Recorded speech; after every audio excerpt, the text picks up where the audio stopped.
Simula pa lang nang lumipat ang bagong pamilya sa katabi naming bahay, alam ko nang may mali. Luma at kulay dilaw ang bahay na yon. May punit-punit na kortina at alikabok na parang ilang taon nang hindi nalilinis. Sabi ng ibang kapitbahay, matagal na raw na walang nakatira doon. Pero tuwing tinitignan ko ito, parang may nararamdaman akong malamig na hangin na nanggagaling mula sa loob. Kahit pa sa puting bahay namin, mainit ang simoy ng hangin. Isang gabi, habang nakasilip ako mula sa bintana, nakita kong may mga ilaw na nagsisindi sa bahay na yon. Ang bagong pamilya, isang mag-asawa at ang anak nilang babae. Mukha silang abala na nag-aayos ng mga gamit. Tahimik lang sila naglalagay ng mga kasangkapan at inaayos ang sala. Ngunit napansin ko na kahit gaano sila kasaya sa pagsisimula ng kanilang bagong buhay doon, may isang bagay na tila nagtatago sa loob ng bahay na hindi nila nakikita. Kinabukasan, nagkwento ang anak nila na si Liza. "Kuya, alam mo bang may naririnig akong kumakaluskos sa loob ng bahay kagabi? Baka daga lang yan," sagot ko. Pero sa totoo lang, hindi ko rin alam. Sa lumang bahay na yon, hindi lang basta daga ang maririnig mo. May kung anong tunog na parang hindi kayang ipaliwanag. Lumipas ang ilang gabi at mas lalong lumala ang mga kakaibang nangyayari sa bahay nila.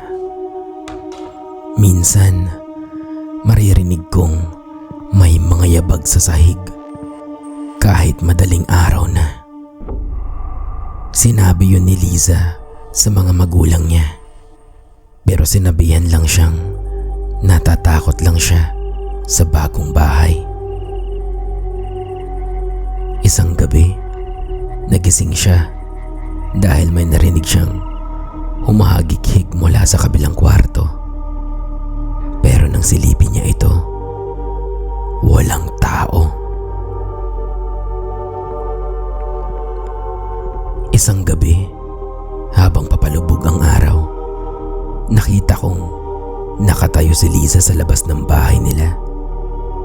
Mukhang natatakot. Lumapit ako at tinanong siya kung bakit.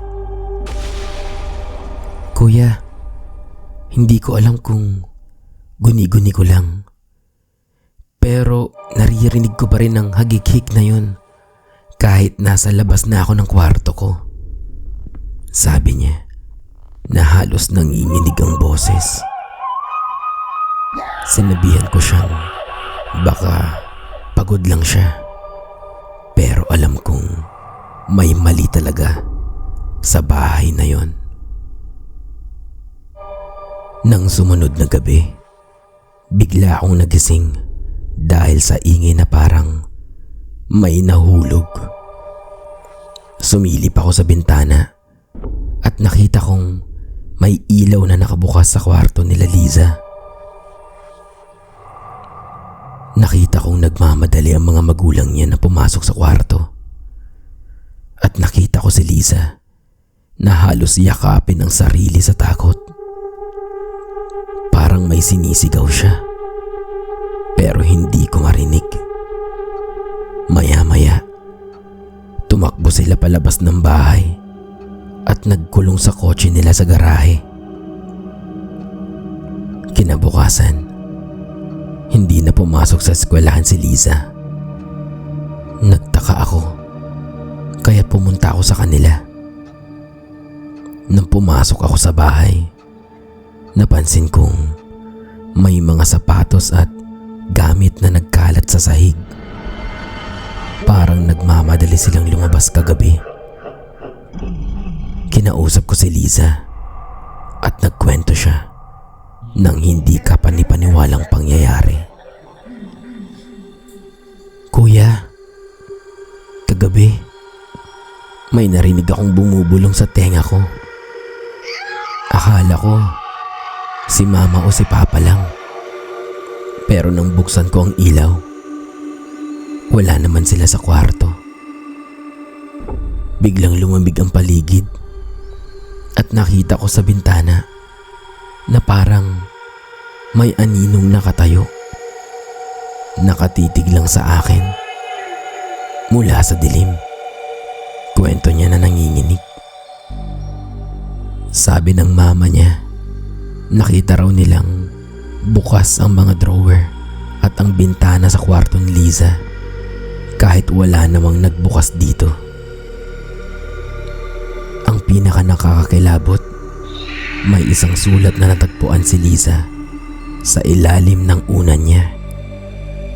Kahit sigurado siyang walang naglagay doon.